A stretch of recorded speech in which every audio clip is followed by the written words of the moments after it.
बहुत समय पहले एक दूर बेहद समृद्ध और सुंदर राज्य हुआ करता था। उस राज्य की हर सड़क सोने सी चमकती थी, हर घर खुशहाल था और हर नागरिक संतुष्ट जीवन जी रहा था। लेकिन उस राज्य का सबसे अमीर और शक्तिशाली व्यक्ति, उसका राजा, एक ऐसी कमी से ग्रस्त था जिसने उसकी सारी खुशियों को धीरे धीरे निगलना शुरू कर दिया था। उस राजा का नाम था माइडस।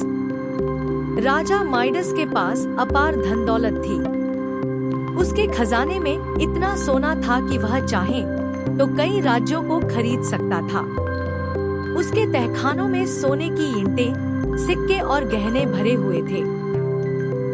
लेकिन जितना ज्यादा सोना उसके पास आता, उतना ही उसका मन और लालची होता जाता। हर सुबह उठते ही उसका पहला काम होता अपने खजाने में जाना। वह अपने सोने के सिक्कों को हाथों में लेकर घंटों तक गिनता रहता, उन्हें चमकते हुए देखता और अपने आप से कहता, यही है असली शक्ति, यही है असली खुशी।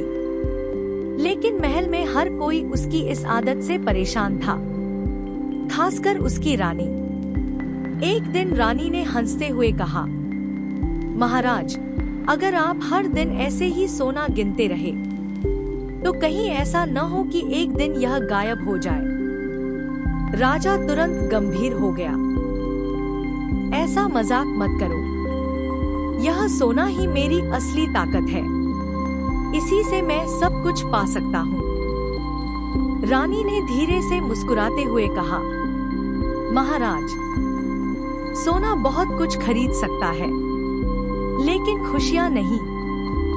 लेकिन राजा ने उसकी बात अनसुनी कर दी। राजा माइडस की एक प्यारी बेटी भी थी, सोनपरी। सोनपरी अपने पिता से बिल्कुल अलग थी। उसे सोने से कोई लगाव नहीं था। उसे प्रकृति से प्यार था, फूलों से, तितलियों से, सुबह की ओस से। वह अक्सर दौड़ती हुई अपने पिता के पास आती और कहती, पिताजी, देखिए ये फूल कितना सुंदर है। राजा एक नजर देखता और कहता, हाँ, अच्छा है, लेकिन सोने जैसा नहीं। सोनपरी हैरान हो जाती, सोना फूल से ज्यादा सुंदर कैसे हो सकता है? लेकिन राजा के पास हमेशा वही जवाब होता, तुम नहीं समझोगी। समय बीतता गया और राजा का लालच बढ़ता गया। एक दिन महल के सैनिक एक अजनबी को लेकर आए। वह व्यक्ति बहुत साधारण कपड़ों में था, नंगे पैर, थका हुआ। सैनिक बोले, महाराज, यह व्यक्ति रास्ता भटक गया है, इसका कोई ठिकाना नहीं है। राजा ने उसे देखा और कहा, जब तक इसका घर नहीं मिलता, यह हमारा मेहमान है।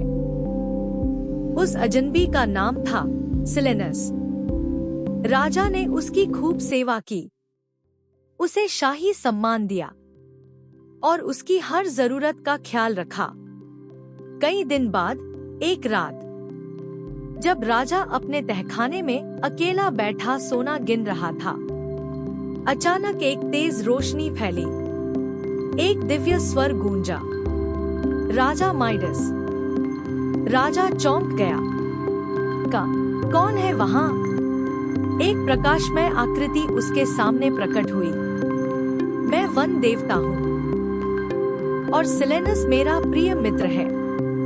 तुमने उसकी सेवा की, इसलिए मैं तुमसे प्रसन्न हूँ। राजा की आंखों में चमक आ गई।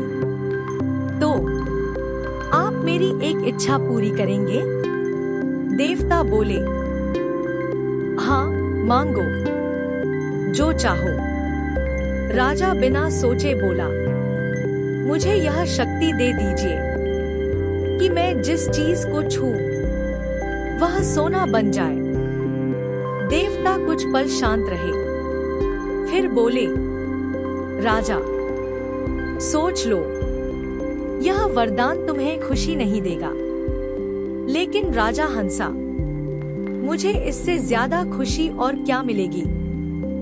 देवता ने सिर हिलाया।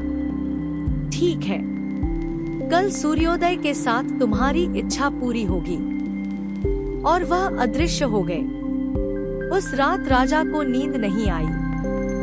सुबह होते ही वह उछलकर उठा। उसने अपने बिस्तर को छुआ और वह तुरंत सोना बन गया। राजा खुशी से झूम उठा। मैं दुनिया का सबसे भाग्यशाली इंसान हूँ। वह दौड़ता हुआ महल में गया। जो भी चीज उसके हाथ लगती, वह सोना बन जाती। कुर्सियां, दरवाजे, दीवारें, सब कुछ। वह बाग में गया। पेड़, फूल, घास, सब सोना बन गए। लेकिन धीरे धीरे उसे थकान और भूख महसूस होने लगी। वह खाने की मेज पर बैठा। जैसे ही उसने रोटी उठाई, वह सोना बन गई। पानी उठाया, वह भी सोना बन गया। राजा घबरा गया। ये क्या हो रहा है? अब उसे समझ आने लगा था कि उसने क्या गलती की है। तभी उसकी बेटी सोनपरी दौड़ती हुई आई। पिताजी! राजा डर गया। नहीं, रुको। लेकिन तब तक देर हो चुकी थी। जैसे ही सोनपरी ने उसे छुआ, वह एक सुनहरी मूर्ति बन गई। राजा वहीं गिर पड़ा।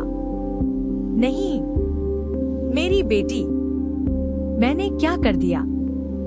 उसकी आंखों से आंसू बहने लगे। अब उसके पास सब कुछ था, लेकिन उसकी दुनिया खत्म हो चुकी थी। वह दौड़कर वापस तहखाने में गया। हे देवता, मुझे माफ कर दीजिए। मेरा वरदान वापस ले लीजिए। वन देवता फिर प्रकट हुए। अब समझे? राजा रोते हुए बोला, हाँ, अब समझ गया। सोना सब कुछ नहीं होता। देवता ने कहा, जाओ, इस जादुई पानी को हर उस चीज पर छिड़को जो सोना बन गई है। राजा दौड़ता हुआ गया। उसने अपनी बेटी पर पानी डाला और धीरे धीरे वह फिर से जीवित हो गई। पिताजी! राजा ने उसे कसकर गले लगा लिया। उस दिन के बाद राजा माइडस पूरी तरह बदल गया। उसने सोने को त्याग दिया और अपने परिवार के साथ समय बिताना शुरू किया। अब उसे असली खुशी मिल चुकी थी। नैरेटर: तो बच्चों, इस कहानी से हमें क्या सीख मिलती है?